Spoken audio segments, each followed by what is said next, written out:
phishing para Amazon. Y bueno, te permite customizar un poco toda la plantilla y lo que quieres mandarle al usuario. Incluso cuando la gente pique, te saldrá estadísticas de quién está picando al phishing y demás. Te permite seguir campañas y toda la historia. Y luego otra cosa también muy chula que me encontré es el tema de... Yo le he puesto phishing 2.0, que cuando tú vas a poner el ratón encima de estáis en una página web, ponéis el ratón encima del link y veis que vais a, yo que sé, a tabajanegra.com. Y cuando picáis, el código fuente de la página te cambia el link y vais hacia otro sitio. Entonces, para la gente que no tiene mucha idea, que le dicen, no, pero mira dónde estás picando. Dice, no, es que estaba picando donde creía. Entonces, hemos llegado hasta un punto que digo, joder, a mí no me jodas, encima tengo que mirar el código fuente, estamos un poco jodidos ya. Y luego, para detectar abusos de marca, phishing y demás, tenemos herramientas como el URL Crazy, que te permiten pues, generar dominios de manera automática con fallos del tipo squatting, cuando te equivocas escribiendo. Y bueno, me he encontrado, por ejemplo, en un enlace de publicidad de Google que publicita el banco y cuando picas ahí acaba de salir una oferta de Yastel de 20 megas, ¿vale? Cambiando simplemente, pues en vez de ser Gmail, pues le quitas la A y ya está. Esto es un poco en el ámbito de phishing. En el tema de troyanos bancarios, hay identificadas, pues, yo creo que unas 10 familias así famosillas, que puede ser la que están atacando masivamente. Yo he puesto aquí algunos nombres, como son el Sinowal, el Carver, el Tylon, o uno que le llamamos entre un colega y yo el vampiro, que seguro que habéis visto algún post por ahí. Y bueno, aquí en las imágenes podéis ver el builder de Citadel, Zeus y bueno, y el difunto SpyEye. ¿Qué pasa con el tema de los troyanos bancarios? Pues evidentemente todo ha sido un tema de evolución. Al principio cuando diseñaba los troyanos bancarios y ellos funcionaban, cuando te robaban las credenciales por error, por un fallo de diseño, enviaban algunas cosas que no tenían que enviar y por tanto desde la parte del banco eran capaces de detectar que el troyano, pues que había un troyano que estaba robando pasta. Evidentemente a día de hoy eso ya no pasa y evidentemente pues hay unas soluciones de fallo de diseño.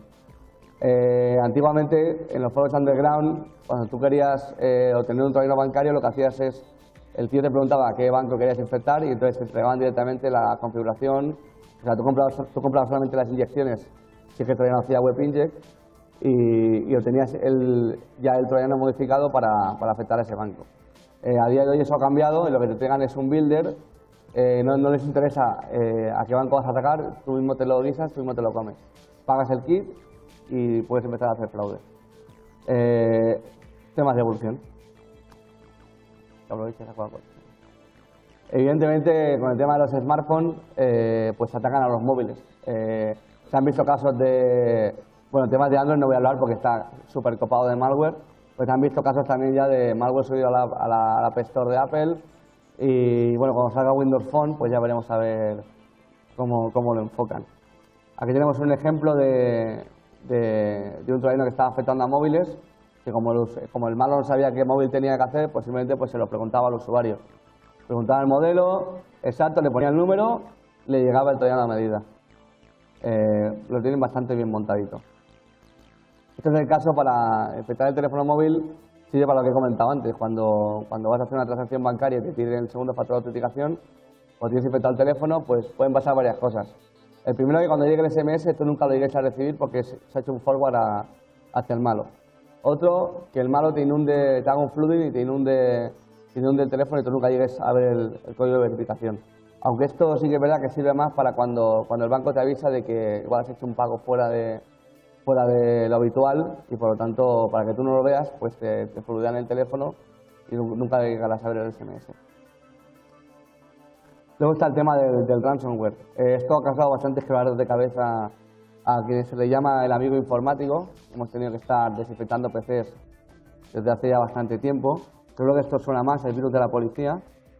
Esto pues simplemente cuando te infecta la máquina, cuando inicias te aparece esta magnífica pantalla y bueno, no puedes usar la máquina, por lo tanto la única solución es llevarlo al servicio técnico o llamar a ese amigo informático.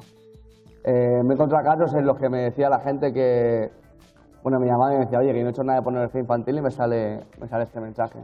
O incluso cuentan por ahí en la GDT que les han llamado o han llamado a la Guardia Civil diciendo, oye, que ya te he pagado lo que me pide el ransomware y no me has desbloqueado la máquina, ¿vale? O sea que la gente no tiene todavía falta consideración en este tipo de cosas. Con el tema este del virus de la policía han hecho bastantes cosas chulas, como por ejemplo activarte la webcam y que te puedes ir a te estamos viendo, o sea, en plan ya más dirigido, ¿no? Los ha habido de muchos tipos, para temas de Safari, para temas de servidores, de diferentes estatutos policiales, incluso han clonado al pobre Juanca, que también lo han sacado para ver si con el rey pues pagamos más pasta. Lo que se pedía tampoco era mucho dinero, por lo tanto es aquella línea en la que tú, pues, por quitarte de problemas, pues pagas y punto. ¿Qué pasa con Internet? Pues si nos vamos dando cuenta, ya no hace falta que la gente pues empiece a ir a páginas de dudosa reputación para infectarse, sino que los malos ya infectan páginas legítimas. Por lo tanto, puedes estar viendo tu diario cada mañana y que justo haya un neo a la página, le hayan metido un iframe con un exploit kit y tú quedes infectado y no te des ni cuenta. Y tú solamente estabas mirando tu diario online. Esto es bastante jodido porque ya ni el usuario final, que podía estar a salvo, que solamente miraba 4 o 5 páginas, pues queda a salvo, ¿no? A los researchers nos toca un poco el tema de leer un poco a veces en ruso.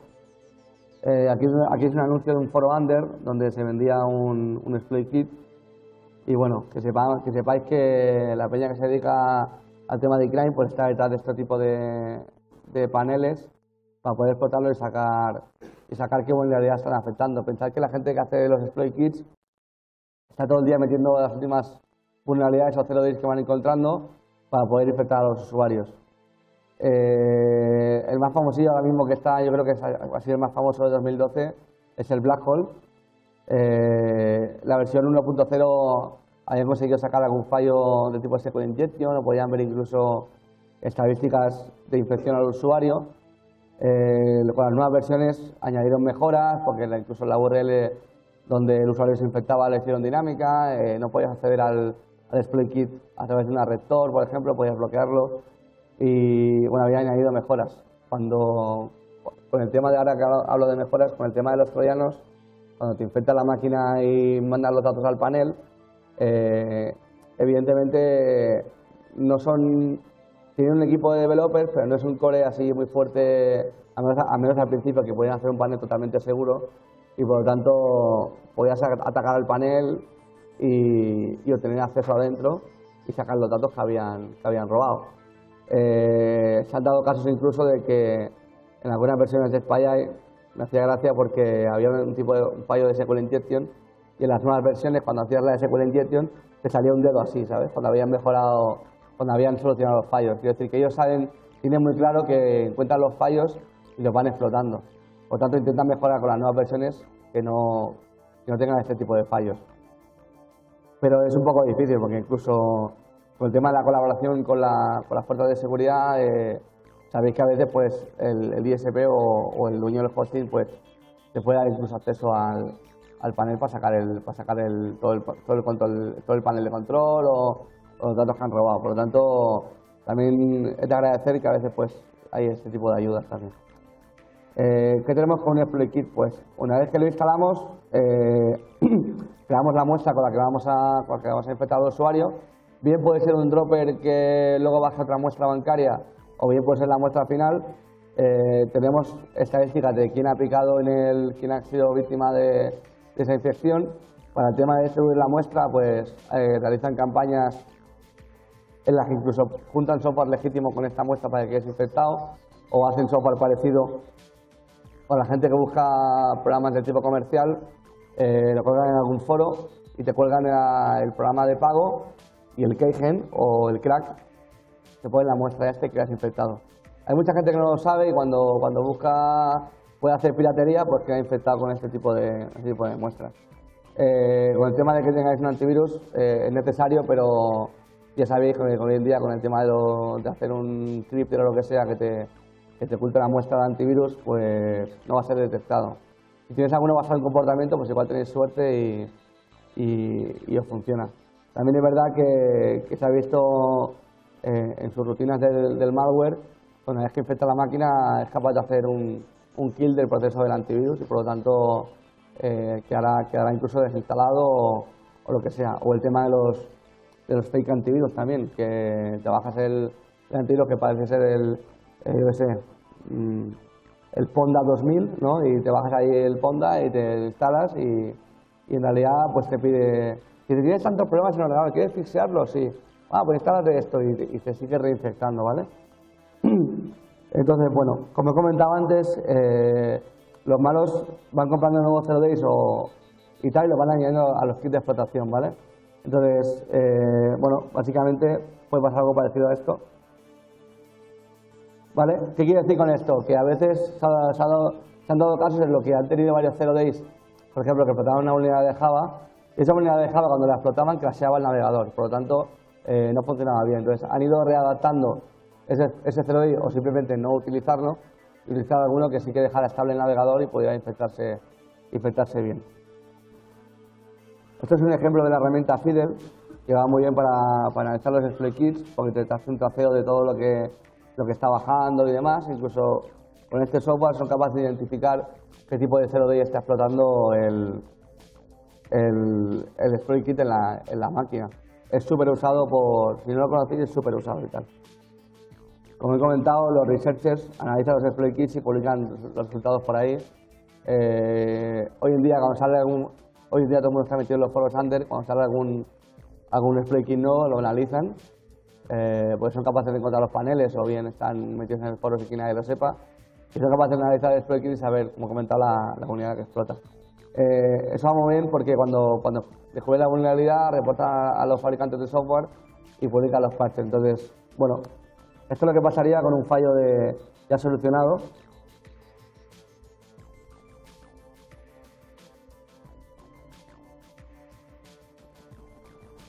¿Vale?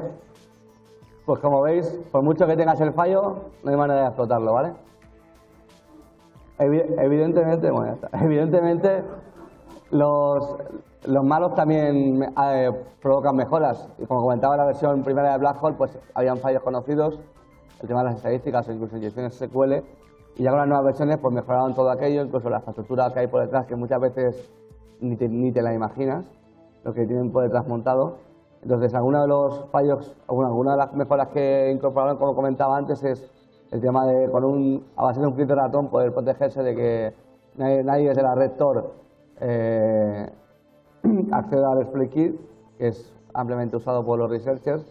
El tema de que la URL de que lo que se infectaba el usuario fuera dinámica. ¿Eso por qué lo hacen? Simplemente porque imaginaos, como administrador de sistemas, que tú le dices, oye, siempre la URL de explotación es esta. Bueno, pues entonces lo añado en mi IDS y sé que no me voy a infectar nunca. Si lo haces dinámico, ya es más complicado, ¿vale?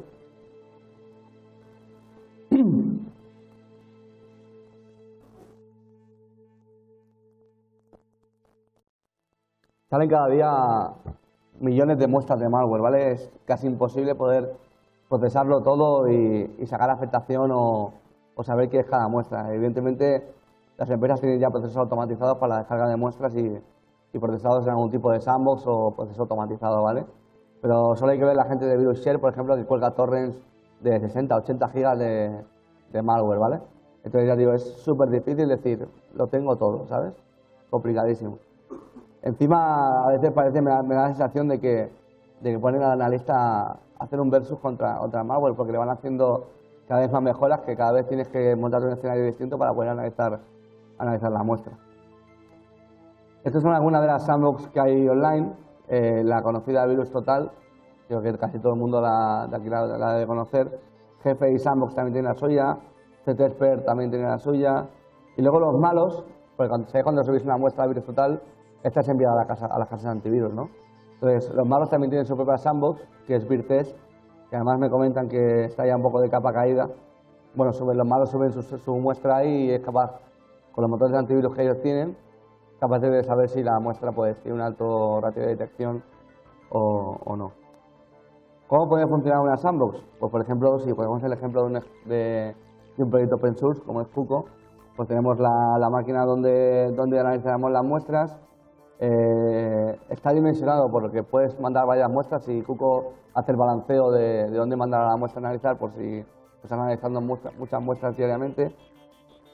Se supone que deberías colocarlo en host only para que no saliera nunca las conexiones a internet o con IP tables controlar un poco por dónde va el tráfico y bueno, puedes hacer un sinkhole si quieres solamente ver la capacidad de conexión que tiene la muestra o incluso se han dado casos si quieres probar, por ejemplo, imaginaos que tenemos la configuración de un troyano, pero es que no, su panel de control no está activo y tenemos la muestra y queremos ver qué tipo de inyección hace en Amazon para capturar las credenciales. ¿Cómo podemos hacer esto si el panel de control está caído y nunca le servirá la configuración? Pues simplemente cuando sepamos dónde va a ir a buscar la configuración, nosotros se la servimos. Entonces con esto lo que hacemos es, bueno, como se llaman los sinkhole, cuando el troyano vaya a buscar la configuración, se la servimos nosotros y ya está. Para el tema de móviles también hay otro tipo de servicios que son capaces de compilarte la APK y sacarte las clases o traducirte el SMAL y lo que sea. Y bueno, Dexter es un servicio muy chulo que si no lo conocéis merece la pena probarlo. Si no queréis subir nada a ningún sitio, pues siempre podéis montarte tu Dropbox en tu servidor y ver qué hace la muestra, dónde comunica y demás. Hay otros servicios como son los de Anubis, que subes una muestra y te hace todo el proceso de qué ejecuciones hace, qué DLLs captura y demás. Es muy importante conocer estos servicios porque si por ejemplo no tenéis ningún equipo de crime en la empresa y sois un administrador que sabéis encontrar la muestra y no sabéis exactamente lo que hace, o igual os habéis peleado con un análisis de malware, subir esta muestra a este tipo de servicios pues va muy bien porque sois capaces de ver pues, qué claves mete en el registro, qué carpetas crea, incluso viendo un ordenador que no sabéis si está infectado, pues si veis que ha creado tales claves de registro o tales carpetas, pues posiblemente que estéis infectados. Recordad que las muestras muchas veces mirando el gestor de tareas no las vais a encontrar, ¿vale? Entonces es importante saber cómo actúa. Hay otros servicios como el URL Query, como os he comentado el tema de los exploit kits, si queréis saber, porque identificar el tipo si nunca os habéis peleado es complicado, entonces metéis la URL aquí, ellos tienen un suricata y un snort montado y son capaces de decirte el tipo de exploit kit que hay en esa infraestructura. Aparte que nunca quedas infectado porque ellos se lo comen. En realidad lo que tienen ellos montado es, pues, o tienen varios scripts en Python que acceden al exploit kit y se bajan el contenido, entre otras cosas. Aquí podéis ver, no sé si se ve muy bien en la imagen, veis un overview de la URL, la IP donde se conecta, el ASN, el location. Eso es el report completado con la hora y demás, incluso te hace un pantallazo de la web por si la quieres ver y te dice qué ha detectado, qué alertas se han soltado. En este caso es un tema de cookie boom. Si veis el dominio es un gov.es, me parece, ¿no? Quiero decir que nadie queda exento de que lo puedan infectar, ¿vale? Si por ejemplo han detectado que en el mismo ASN hay varios dominios que han sido infectados también, te lo enseño, ¿vale? Es decir, igual hay una campaña que ha cogido un ASN entero y lo ha cloneado, ¿vale? Entonces, abajo tienen más información. Como comentaba, cada vez más se hace más complicado el tema de analizar algún tipo de muestra, pues el tema de que pueden tener detección de máquina virtual, porque puede ser que incluso te arroje datos falsos. Voy a enseñar algunos casos que me he encontrado por ahí. El tema de la máquina virtual, sabéis que para uno no infectarse y estar formateando, pues mete la muestra en un entorno virtualizado y la analiza, ¿no? Pues qué tipo de conexiones hace, qué registros toca, qué información se baja. ¿Qué pasa? Que las últimas, bueno, desde hace un tiempo las muestras bancarias, sobre todo las bancarias, son capaces de detectar si están en un entorno virtualizado. Pues te miran si, por ejemplo, en el registro tienes referencias por ejemplo, a un disco de VirtualBox, o son capaces de ver que está el VMware Tools corriendo, y por tanto, si ese es el caso, pueden pasar varias cosas. El primero, que la muestra nunca llegue a hacer nada, que se quede en stand-by y ya está. La otra es que te arroje datos falsos, que eso es más complicado, porque si no lo identificas, podrías llegar a chapar alguna cosa que fuera legítima. El tema de como he comentado, de los exploit kits, las URLs dinámicas. Cambian y por lo tanto tienes que estar atento a que nuevas funcionalidades se incorporan. Y luego está el tema del timing. Puede ser que haya muestras, una vez que he infectado la máquina, tarde media hora en activarse. Eso es complicado porque tú puedes poner una muestra y ver, hostia, pues no hace nada. Y en realidad la muestra a la media hora se activa. Tiene un reloj interno que además es independiente al del sistema operativo. Por lo tanto, aunque tú corras digamos, el reloj de la máquina, el programa nunca da nada porque tiene su propio contagio, ¿vale? Luego me he encontrado algunos casos en el que, analizando el tráfico de una muestra, me encontraba que hacía una petición DNS, esa petición DNS le devolvía una IP, pero no era la IP de la petición DNS que había realizado. Era la IP a la que se iba a conectar y no tenía nada que ver con el dominio. Entonces hay que ir muy al ojo en ver qué está haciendo, ¿vale? Luego, los DNS requests, que ves la imagen ahí, es una muestra de Citadel que había detectado que estaba en un entorno virtualizado y me arrojaba este dominio que no tiene ningún tipo de sentido, ¿vale? Ese dominio no existía. Las sandbox que hay online, como la de Norman, se van actualizando y ya son capaces de, mediante hooks, de poder ver si la muestra bancaria está intentando detectar el tipo de entorno donde está corriendo. Entonces, en algún post que han hecho los de Norman, enseñaban que pueden ver que te enseñan que la muestra está detectando el entorno virtualizado, ¿vale? Quiero decir que se están dando cuenta que parece ser que es el nuevo paradigma en el tema de cómo funciona la muestra, por lo tanto se van actualizando sus entornos. Y otra de las cosas que deja un poco de locura es el tema del DGA, Domain Generation Algorithm, ¿vale? Esto lo que hace es, el troyano tiene una función dentro de él que lo que hace es, en base al día, al año u otras cosas, genera los dominios de manera automática, ¿vale?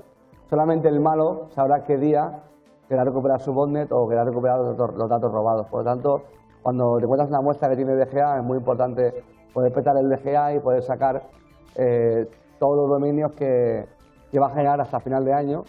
Entonces lo que hacen es registran todos los dominios y cuando el troyano se quiera conectar al dominio que toque, como estará sin joleado, mandará los datos ahí. Entonces son capaces primero de recuperar los datos si es que los envía, o segundo tener un overview entero de cómo está la botnet o qué tipo de cuántos ordenadores hay infectados, ¿vale? Me acuerdo que un coleguita petó el DGA de una muestra súper conocida y se lo montó en su casa y me acuerdo que tuvo que parar el sinkhole porque no podía ni navegar de los datos que estaba recibiendo de la enorme botnet que había detrás de esa muestra. Petar un DGA en un moco de pavo es bastante complicadete, entonces suele llevar bastante tiempo poder petar el DGA. Pensar que la muestra muchas veces no viene inocua, sino que viene con un packer, muchas veces ese packer no es conocido, pues acá hay servicios en internet que por $1 le subes la muestra, te aplica un packer y te la devuelve, además un packer que es indetectable para el antivirus luego. Estos packers pueden ser en versiones modificadas del UPX, que para el tema que la peña que hace reversing pues es bastante conocido. Puede ser, como comentaba, un UPX modificado y por lo tanto con la propia herramienta no lo sacas. Puede ser un temida, que se llama hablando de algo comercial, puede ser un armadillo, etcétera, ¿vale? Entonces quitar el packer es complicado, ¿vale? Lo que comentaba antes de URL Query, si veis la imagen, no sé si se ve muy bien, lo que hace realmente es lanzar algún script en Python y diferentes versiones de navegadores para autoinfectarse y sacar luego mediante Snort la alerta que ha detectado ese tráfico, ¿vale? Esto en cuanto a los servicios en la nube de análisis de malware. ¿Qué tenemos que realmente es peligroso de una muestra bancaria? Esta es la típica foto que pone todo el mundo cuando explica un man in the middle. Es súper sencillo, ¿no? El atacante en medio, bufeando y captura todo lo que tenga. El troyano hace algo parecido, ¿vale? El troyano lo que hace es infecta la máquina, el troyano es capaz de detectar cuando tú vas a navegar a la página, digo del banco, hablando de muestras bancarias, también se han detectado man in the browser con Amazon, Gmail o similares, ¿vale? Lo que hace el troyano es, una vez que detecta que estás ahí, te inyecta en la página el código que tú a priori no lo ves y puede ser, por ejemplo, que te inyecte algo del tipo, oye, espera un momento que estamos haciendo una revisión de seguridad cuando has metido tus credenciales bancarias, ¿vale? El troyano lo que hará será, te superpondrá eso en la página, esperará que tú te lo creas y estés ahí esperando. El troyano por debajo rellenará todos los datos de una transacción y en el momento que te pida el OTP, simplemente te pondrá, oye, por temas de seguridad, méteme el OTP o el SMS recibido o el token que generas para ese momento. Metes el token, el troyano lo captura, lo manda a la transacción que está haciendo y has perdido la pasta, ¿vale? Parece súper tonto, pero he visto casos en los que realmente está muy bien hecho, ¿eh? Y es difícil poder ver un mind de browser si no es que conoces cómo funciona siempre el banco, ¿vale? Si siempre está haciendo esto, nunca me ha pedido el OTP, yo nunca lo voy a poner, pero otra persona igual dice, bueno, pues si me lo pides lo pongo. Entonces, pues bueno, pierde la pasta de esa manera. Cuando analizas una inyección que te hace un troyano bancario en la página, evidentemente no tienes el código limpito para ver lo que se apoya, además. Te lo ofuscan y te lo ponen de esa manera que es imposible saber qué narices está haciendo la inyección. Evidentemente hay truquitos para poder desensamblar este código ofuscado y bueno, hay servicios como el JS Beautifier que te ordena el código, puedes ir mediante JavaScript hacerte unos alerts para que el navegador interprete ese código ofuscado y tenerlo en claro. Pensar que el troyano siempre se apoya en algo legítimo de la página. Da igual que tú el DOM lo ejecutes automáticamente y lo busques y demás. Lo que hace el troyano es renderiza la página y te mete el código ahí, ¿vale? O simplemente te mete un iframe que te ocupe toda la pantalla y ya está. No se complican. Tienen funciones muy chulas, como por ejemplo, una vez que estás navegando por la web del banco y vas a ver tu saldo, son capaces de hacer operaciones matemáticas, de calcularte cuánta pasta tienes en la cuenta y transferirte solamente un porcentaje. Imaginar que, no sé, se me puede ocurrir que el banco tenga alertas de que tanta pasta transferida de dinero, pues salta una alerta en mi sistema interno, ¿vale? No lo sé. Entonces, ellos, supongo que los malos juegan con esa ventaja de que van haciendo pruebas y por lo tanto transfieren un porcentaje de dinero que puede ser que no salte la alerta internamente. Evidentemente no es complicado saber que si yo siempre opero en España y me salta una alerta en Rusia, pues me tengo que preocupar, ¿vale? Porque no es algo normal. Se han dado casos también de cuando has capturado la compilación de un troyano y te ha bajado la inyección, que hubiera fallos en la página, que no inyectaba bien y demás, e incluso hubiera código comentado en la compilación del troyano del palo, estamos haciendo pruebas, esto no funciona bien, hay que implementar otra versión de jQuery o lo que sea. Quiero decir que ellos de alguna manera tienen que probar cómo inyectan en el banco y no por ciencia infusa, sino que van haciendo pruebas. ¿Qué es ampliamente conocido en el tema de robo de pasta? Pues el tema de los muleros. Hay los muleros conocidos y los que no saben lo que están haciendo. Todos hemos recibido el típico correo de trabaja desde casa, sueldo de 1.500 euros, más porcentajes. Entonces, y cuando vas a hacer esta oferta te dice, mira, lo único que tienes que hacer es esperarte en casa, nosotros te vamos a enviar tanto dinero a esta cuenta y tú esa cuenta la vas a ir al cajero, la vas a sacar del cajero y la vas a transferir por Western Union a tal sitio. O vas a coger y vas a hacer un ingreso en banco en otro sitio. Es una manera de robar dinero. Igual esa persona no sabe lo que está haciendo. Luego está el mulero conocido, evidentemente, que sabe lo que está haciendo y tiene muy claro que está en una cadena de una mafia de robo de dinero. Y luego para el tema de la gente a veces pregunta, ¿y cómo blanquea la pasta esta gente? Pues una cosa que hemos visto en las noticias, por ejemplo, con Bárcenas, cómo Bárcenas ha justificado parte de su dinero, que hablaba de que su mujer era un artista o no sé qué decía. Pues imaginad que yo tengo un amigo que tiene una galería de arte, tiene una serie de cuadros, pone un pegote marrón en medio y dice, hostia, esto es increíble y vale 100.000 euros. Bueno, pues yo pago ese dinero, que además el arte no tiene precio, ¿no? Es subjetivo a quien lo mira. Entonces pagas la pasta y es una manera de blanquear el dinero y meterlo en el mercado, ¿vale? Los malos tienen varias maneras de montar las infraestructuras. O bien alquilan un servidor llamado Bulletproof, que las autoridades les es muy complicado cerrar ese tipo de servidores porque cuando mandas un ticket al abuse simplemente dicen no le hago caso, los llaman a servidores a prueba de balas, o bien contratar un hosting muy chusta para meter ahí el exploit kit o la parte de recogida de datos que luego lo envíe realmente al servidor bueno que tiene el tío donde sea. Puede ser que haga varios saltos por varios servidores, o puede ser que es lo más sencillo para no gastarse dinero, simplemente omnean un servidor legítimo y meten ahí su infraestructura y aprovechan recursos de otra gente, ¿vale?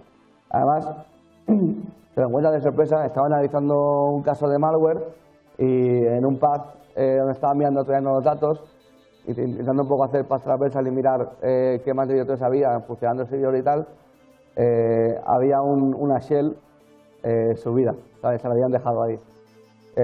O bien la querían dejar ahí. En caso que desde la shell podías ver realmente qué ficheros PHP había modificado el servidor, podías dumpear la base de datos directamente, podías saber hacer incluso a los correos que se habían enviado, porque muchas veces lo que hacen con los phishing es, una vez que te capturan los datos con el formulario, lo meten todo en un correo y se lo envían a ellos mismos, ¿vale? Para que no quede almacenado en el servidor y por lo tanto tú en un futuro, cuando te das cuenta, puedes decir al ISP, oye, dame este fichero que sé que están almacenados ahí lo que han robado. Entonces, bueno, bien, que sepáis que si alguna vez os encontráis una shell subida en vuestro servidor, revisad que nos hayan hecho formar parte de una estructura para temas de fraude.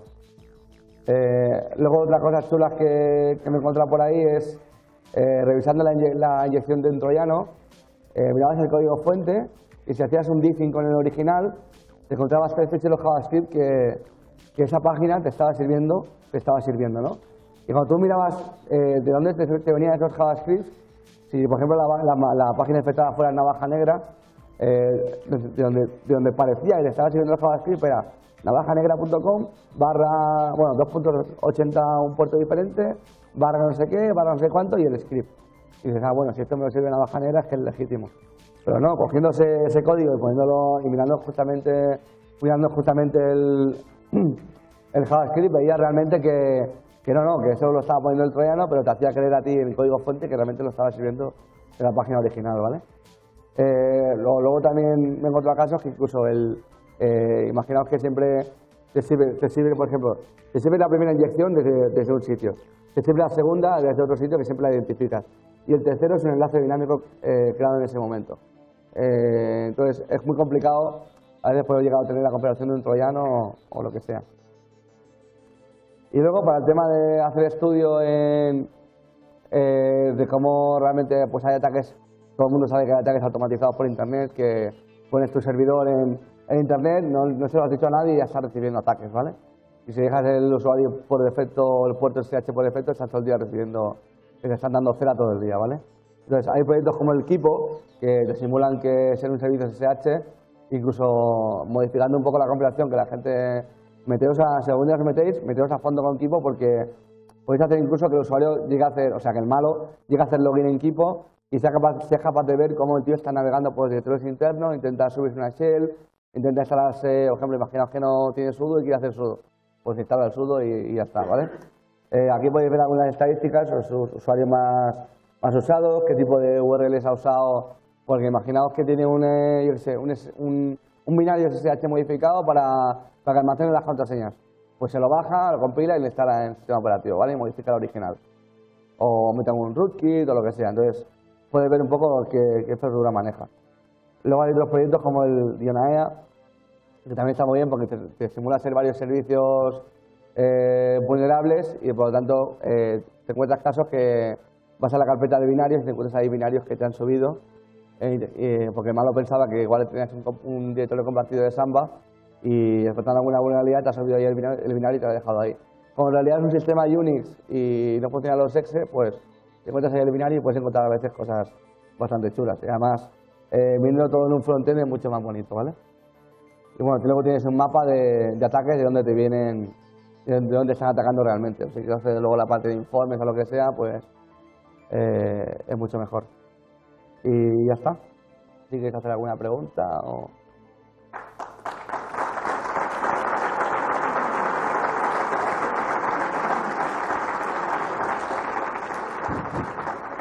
Este tanito, no soy yo, ¿Alguna duda? Hace un par de routes fue, ¿verdad? Yo estaba al lado, pero a mí no me sacaron. A ver, ¿preguntas? Manos arriba. ¿En serio? ¿No le ibas a hacer una pregunta a un muchacho este? Joder.